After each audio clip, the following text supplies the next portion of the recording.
আসসালামু আলাইকুম এভরিওয়ান, আমি সারফরাজ, আপনারা দেখছেন এসএইচ ব্লগ। তো আজ একটা নতুন ঝকঝকে চকচকে মিনি ব্লগ নিয়ে চলে এলাম।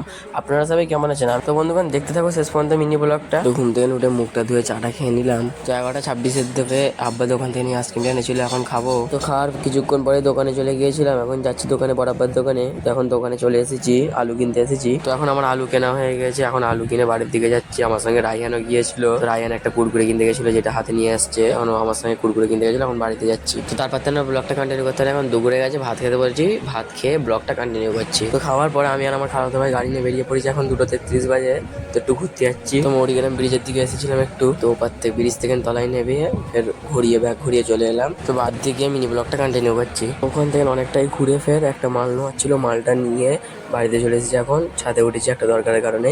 তো মাশাআল্লাহ আকাশের ওয়েদারটা খুবই সুন্দর লাগছে। তবে হঠাৎ দেখি একটুখানি পরে এসে গিয়েছে, তখন পানি হচ্ছে, তো অনেকটাই পানি হচ্ছিল। বিকেলেতে দুজনকে আমি আর বন্ধু রাখতে গিয়েছিলাম কোচিনেতে। তখন সন্ধ্যা হয়ে গেছে, তারপর তো ব্লগটা কন্টিনিউ করতে পারি। এখন চা খেতে বসে পড়েছি। চা খাওয়ার আগে থেকে একটু শরীরটা খারাপ হয়ে গেছিল, তো এখন যাচ্ছি ডাক্তারখানাতে। তো আজকের মিনি ব্লগটা লম্বা চওড়া করছি না, ব্লগটা এতটুকু। মিনি ব্লগটা ভালো লাগে লাইক কমেন্ট সাবস্ক্রাইব করে পাশে থাকবেন। নেক্সট কোনো ব্লগে নতুন কোনো গল্পে দেখা হচ্ছে। আমার জন্য সকলে দোয়া করবে। কে কে ভিডিওটা শেষ পর্যন্ত দেখেছো অবশ্যই কমেন্ট করবেন। আল্লাহ হাফেজ।